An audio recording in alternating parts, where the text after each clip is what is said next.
Hey, what's up, guys, and welcome to today's lesson. Thank you so much for tuning in, and I hope you find some valuable knowledge out of our lesson today.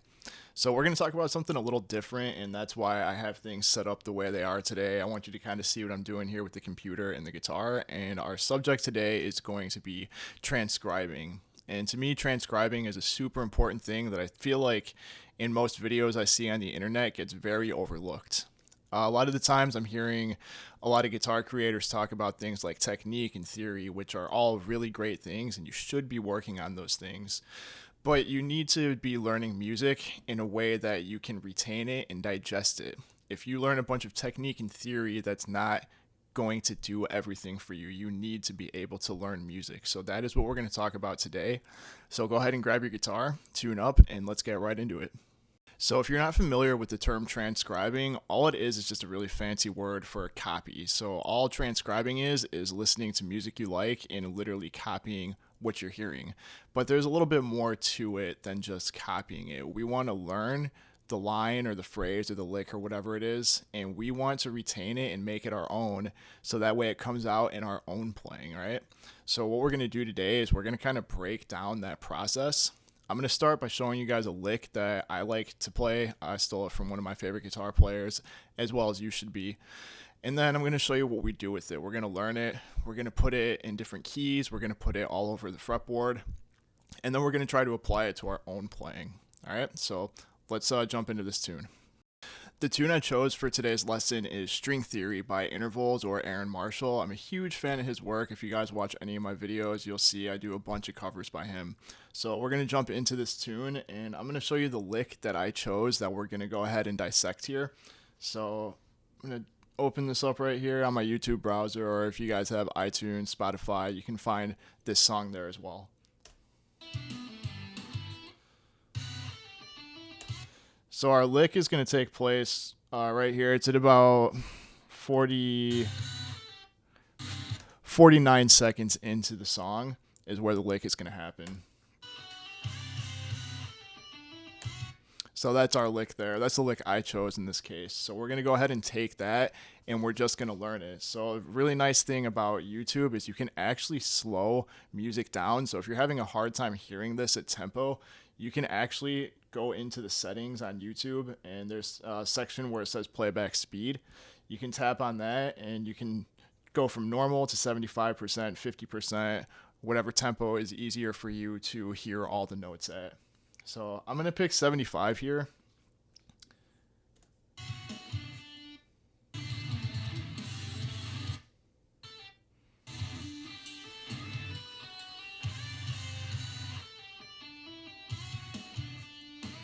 So that's a pretty good tempo. You should be able to pick out every note there. But if it's still a little quick for you and you're not hearing every note, don't be afraid to slow it down even more. There's no problem in that whatsoever. So here we go. Let's go ahead and start dissecting this. So I'm hearing this as it'll be a slide from 15 to 14 with your third finger on the G string, and then pull off to the first finger on the 12th fret, and then grab the pinky on the 15th fret of the B string, and then jump down with your first finger on the 12th fret of the D string. Third finger will go 14 on the D. So far we have this.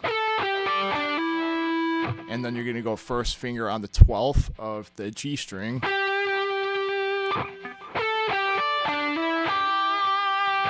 And then we're going to do a slide with our third finger starting on the 14th fret of the D string.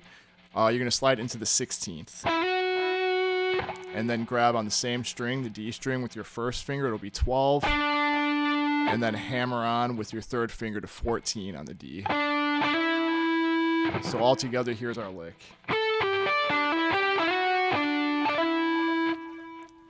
So great, we learned our lick, so now we need to figure out what we're going to do with this.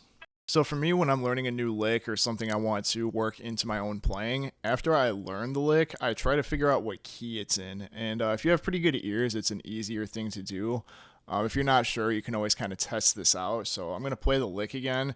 And this, like I said, is for if you're not sure how to figure out the key. So here's the lick. And it sounds to me like that note there is our root. That's the key center. So if you're not sure, you can always refer back to the recording, but go ahead and let your ears guide you. Trust your ears on this. So I'm going to go ahead and say that's our root, and that is the note E. So to figure out what this means theoretically, we want to figure out what each note in that lick and how it relates to the key center. So if you're familiar with your scales, I'm just going to show you an E minor scale since that is the key of our song here. Right? And what we're going to do is we're going to assign a number to each of the notes in that key. And this is just going to go in numerical order. There's nothing fancy. Don't overthink this. So go ahead and start on your root here. That's going to be 1, 2, 3, 4, 5, 6, 7, 1. So what we're going to do now is we're going to play each note in order of this lick, and we're going to figure out which number it actually means. So we're going to go ahead and start here. And we need to figure out what note that is in our E minor scale. Okay, so you can start on your root. That took me 4 notes to get to from the roots. 1, 2, 3, 4. So we know that's our 4th scale degree. But we're sliding into it a half step above. You can call it your sharp 4 or your sharp 11. There's our second note. That's going to be 3. That's going to be our 3rd scale degree.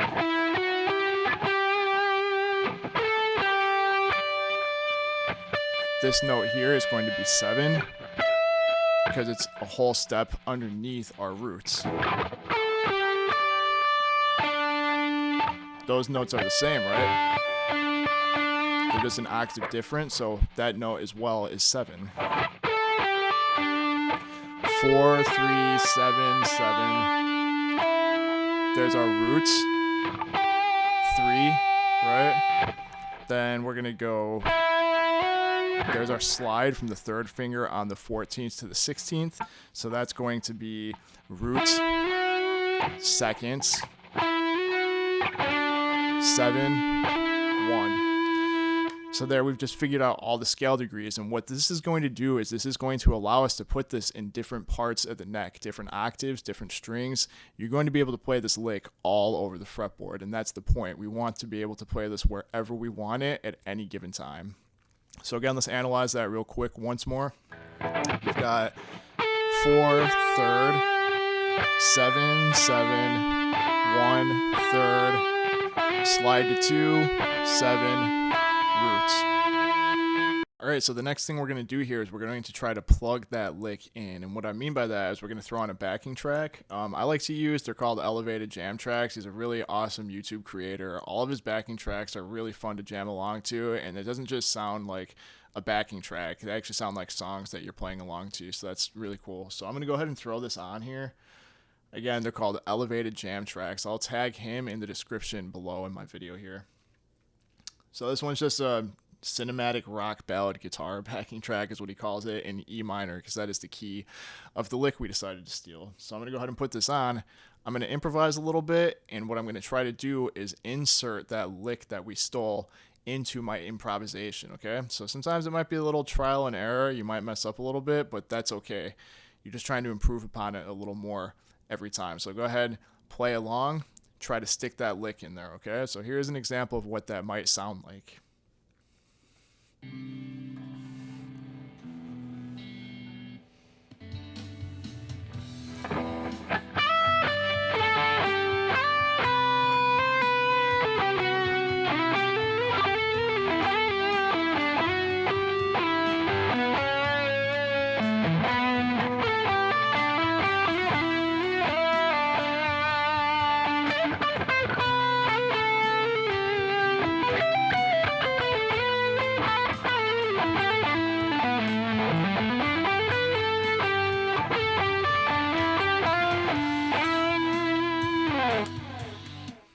So that's kind of the point. I didn't nail it every time, but you kind of want to try to get to a point where you're like, yeah, you can play the lick. You can play it perfectly however you want. But at the end of the day, you are eventually trying to make it your own. So you don't necessarily have to play the same exact rhythms he played or the same exact notes. You want to take it, learn it, and internalize it, and then do your own thing with it, okay? So that leads me to my next point. I'm currently only playing that in the position that we learned it, which was on this grouping of strings up here at the 12th fret, right? So what we want to do is we want to move that idea around to different string groupings, different positions around the neck, and so on. So what we're going to do that is we need to know our E minor scale. Remember, we learned all the scale degrees for which each note of the lick belongs to. So what we need to do here is we need to know that E minor scale in every position it exists. So first thing we would do is just find all the E's across all the neck here. So we know our lowest string, that's E, right? 12th fret, that's an E. We've got an E up here at the 24th fret. On the A string, it'll be our 7th fret, as well up here. D string will be the 14th, as well as the 2nd. The G string will be our 9th, as well as up here. The B string will be the 5th, as well as up here on the 17th. And then our open E for the high one. 12, 24. So those are all the E's. There's a couple situations where you're not going to be able to play a full scale. For example, all the way down here on the low end of the neck, or way up here on the high end of the neck, you're not usually going to be able to play a full scale there. So what I suggest doing, you're going to take one of those E's at a time. Make sure you can play an E minor scale there. So let's take our 7th fret of the A string, for example. Let's go ahead and take that next octave we just stopped at there. So there's our 9th of the G. Let's take another one here. Let's go 2nd fret on the D string. I needn't go on. That's the point. You want to be able to play that scale in any position it exists. So the next thing you do is once you can play a scale in all the positions that note and scale exist, now you want to put that lick in. Remember, we got to know our scale degrees. So what we did there is we learned the lick, and then we assigned a scale degree to it. So let's go ahead and review that one more time. So here it is. What was that? A sharp 11. Slide into the 14th. That gives us scale degree 4. 4, 3, 7, 7, 1, 3, 2, 7, 1. Let me turn the guitar down a little bit here.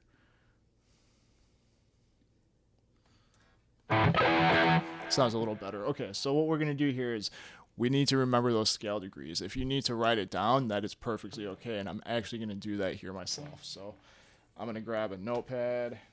Here's a pen. So our first scale degree was 4.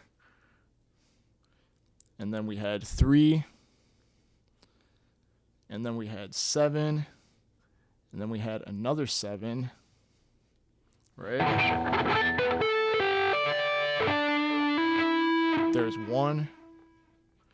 Then we had 3. 2, 7, 1.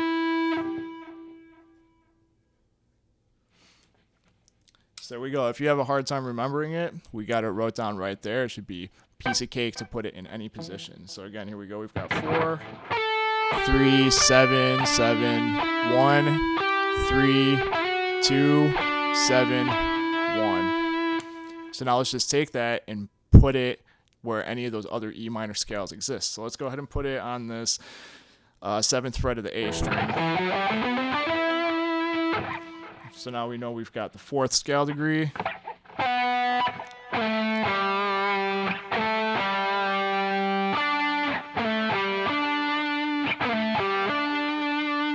Then we need another 7.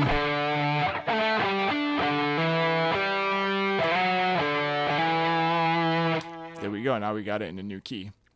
Let's try it on this. That'll be 9th fret of the G string.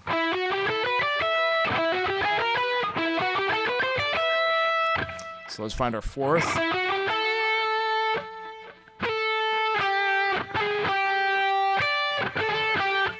So going 4, 3, 7, 7, 1, 3, 2, 7, 1.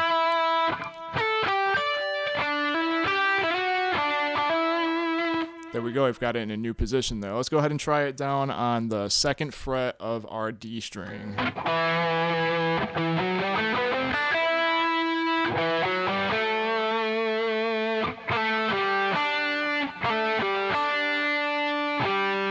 So we've got 4, 3, 7.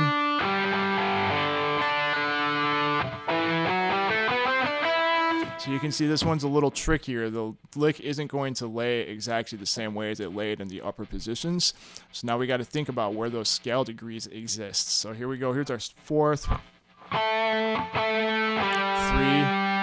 7. You could do a pinky there. You could do pinky there on the 5th fret of the A string, or you could just do an open D. Excuse me.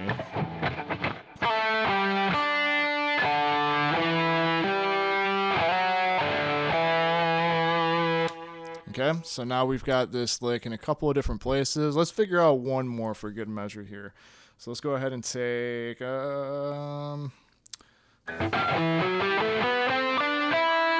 So we're going to play the 7th fret of the A string again, but we're going to start on our pinky instead of the 1st. So now the scale is going to exist in a few frets behind where we would play it if it were with our 1st finger. If it were with our 1st finger, it would be here. If it were with our pinky, it would be over here. So now this is going to look like this. Root, 2, 3, 4, 5, 6, 7, 1. So let's go ahead and find our 4th. 4, 3, 7, 7. Roots, 3rd.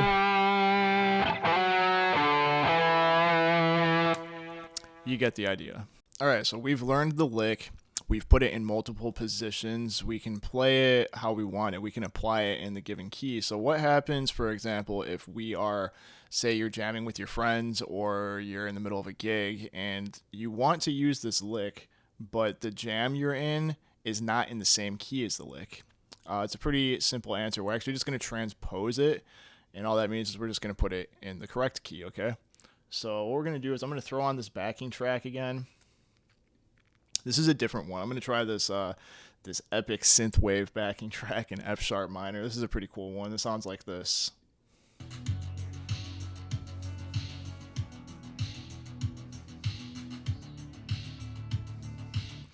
So what we're going to do, like I said, is we're going to put this key, we're going to put the lick in the key of the new jam. So this one is in F sharp, like I said. And what we're going to do is we're going to find F sharp to start. That'll be the 2nd fret of our E string. You could also find it at the 4th fret of our D string, 2nd fret of the high E. You could find it at the 9th of the A. You can find it at the 11th of the G. Use your ears again. Don't overthink it. Let your ears guide you. Trust your ears. They know what it's supposed to sound like. So just trust your instincts on this. Find the key. And the next thing we're going to do is use our scale degrees. So let's go ahead and take this. Starting on the 9th fret of the A string. And we're just going to play an F sharp minor scale there.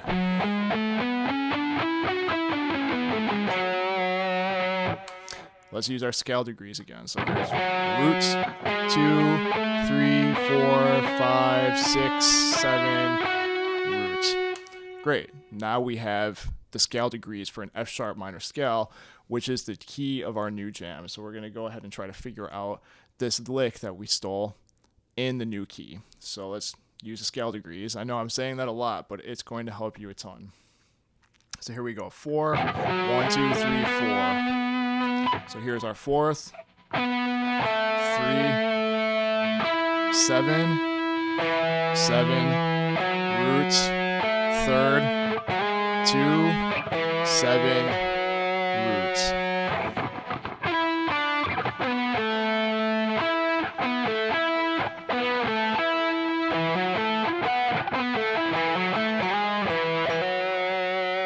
You're going to have to play around with it. Not everybody is super gifted where they can just hear it and then just automatically be able to play it. So it might take a little bit of practice to get it under your fingers before it's ready to be inserted into your current jam. So go ahead, take your time, figure it out.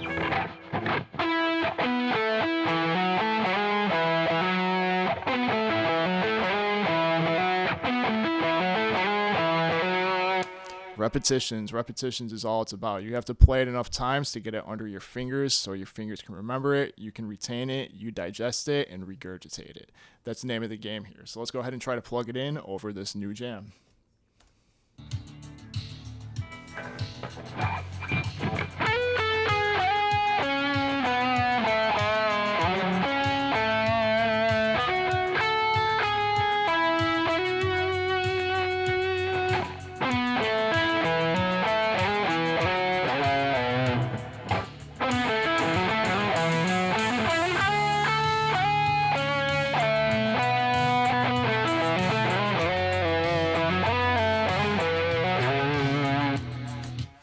So that is the idea there. All right, guys, let's do a quick recap of our methods here. So first thing we're going to do is we're going to pick a lick. You don't have to pick the lick that I chose here. Whatever music you're listening to, whatever music resonates with you the most, whatever you're having the most fun playing, pick something from that. Pick something that you really like.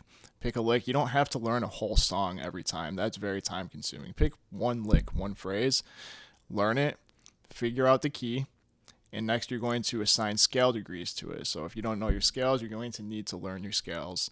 Figure out the scale degrees for it, put the lick in other positions, other strings, other string groupings, and then you're going to plug it into a jam, okay, while you're improvising.